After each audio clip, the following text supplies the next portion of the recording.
Hi everybody, it's Robbie from Southern California, and today I'm going to show you how I've been making these plant covers that have been covering tomato plants as well as other plants to keep rodents and birds and insects off. And it's been working great, and I'll explain to you exactly how easy it is to build this to keep all kinds of critters off your plants so you get it and not them. So you know how I buy tons of totes to do gardening with, and of course while I'm growing plants I don't need the lids, so I'm left with all these wonderful plastic lids of all different colors. Just think what that would cost you if you went to the craft store to buy a big piece of plastic. Well, I have figured out a million things to do with them, and boy do I love my lids. Almost more than the totes. Maybe not quite. Now the first thing you're going to do is cut the sides off of the tote lid. You do not need the edges, but don't throw them away. I've got projects for that too. So cut your lid, cut the center out, and that is all you need for this project. It cuts very easy with the scissors. I use Sterilite. Some of the other tote lids may be a little heavier, but the Sterilite tote lids cut really easy. You just cut it up with the scissors. Then you'll end up with a nice square piece from the center. Now here I used a kind of a greenish colored one. You use any color you've got, color doesn't matter, and I cut long strips.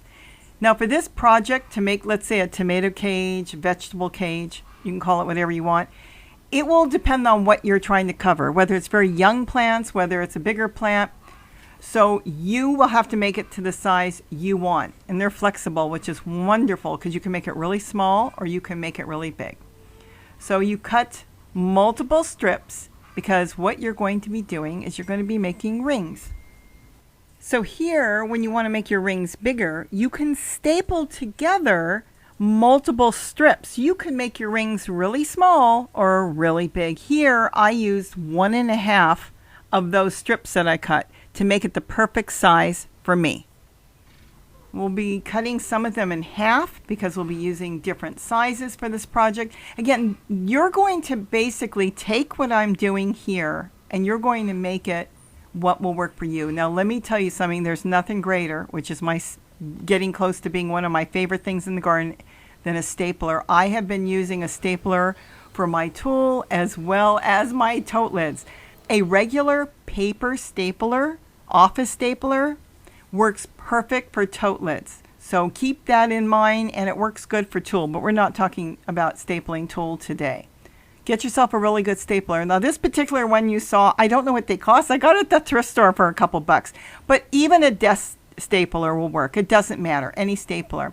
Now I do use a pair of pliers after I staple my project to smash down that stapler so it's embedded into the plastic, so if you grab it you're not going to cut yourself in case it didn't get in there real good. Just pinch it down and keep it maybe in a container for your garden, a stapler and a cheap pair of pliers, so you can press down the staples after you staple it in, so you don't have to worry if it didn't go through completely exactly right. Your pliers will push it down.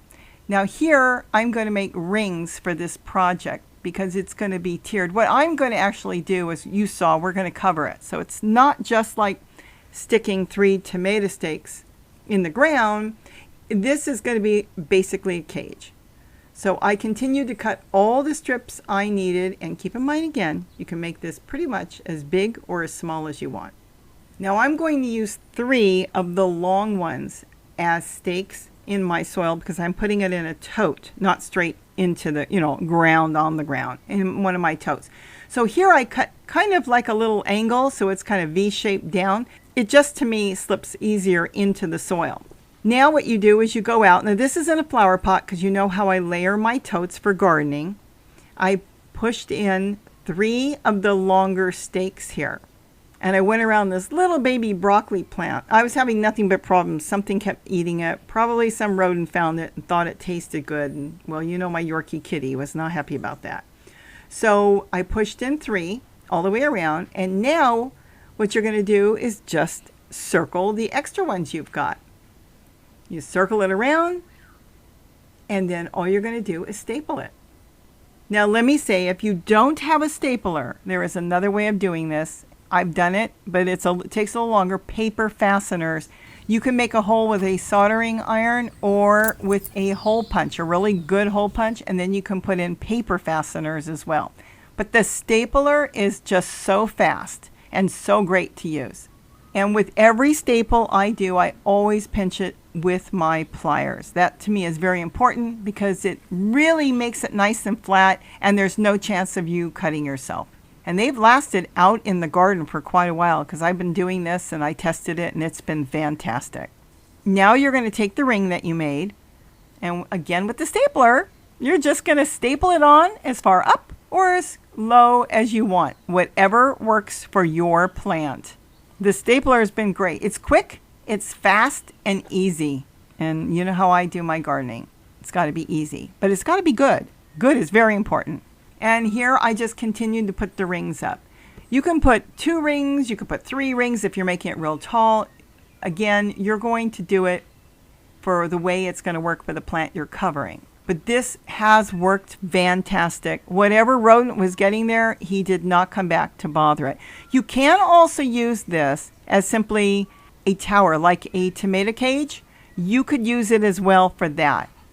And if you wanted a little sturdier, think about it. You could put in tomato stakes and attach it to a tomato stake to give it a little bit stability if you're going to use it and build it really tall and use it for tomato plants or pepper plants or something you're trying to guide up. But it's so simple. It literally, once you have it cut apart, the pieces you want, it goes together like a puzzle in seconds. You really have the whole thing done in minutes. Now with this one, I decided since the plant was so small, I went with just 2 rings on it. Again, you could make it taller and you can do 3 rings, but I went with 2 rings. Now here I'm going to use tulle. Now there are different ways of using tulle when you build these as well, if you're going to keep it, covered to protect it from birds and rodents. You can cover the entire plant provided it doesn't need to be pollinated. So you can do this to tomatoes, but if it's a plant that needs to be pollinated, you'll have to leave the top open. And that works too. I've also made it where the top is open. On this particular one, I covered the entire thing. And after it was all covered, I just clothespinned it. So this way I could open it up, grab out the broccoli on this, or a broccoli leaf, or if you were doing kale or collard or anything else, you could just grab off the leaves you want and then cover it back. And this way your plant is clean. You don't even get insects on it. It was absolutely spotless clean, this plant, when I uncovered it to get off what I needed. Now I'll put the link below where I get my tulle. The tulle I get is on eBay, and the reason I get it there, it's the cheapest. The people are great. I've ordered so much. They come in all different colors. I'm just crazy about this tulle. If I didn't start using this tulle and find this company and find tulle to start using it, I don't think I would have half the garden I've got now. And I don't cover the entire garden. I only cover really important things. It's very, very cheap, and you get 40 yards. And it's 54 inches wide, and it's free shipping. So it's been fantastic. And that's it. With a couple clothespins you can pick up at the dollar store, a big package. You can clothespin it on and freely, quickly take the whole thing down in minutes and throw it all in maybe a storage tote for your garden stuff. So when you need it, you know where to go back and get it. Now that plant is completely protected from the elements. And let me tell you something. Kitty was very, very happy to have her special broccoli plant all covered. And look how big it got in a matter of like a month. And here I get my totes for between $5 and $6 online, and it comes with a tote lid. And now I've got tons of projects. So that's all there is to it. I hope I gave you an idea on what to do with those tote lids. So with that, have a wonderful, wonderful day. And don't forget to eat what you grow. Bye-bye, everybody.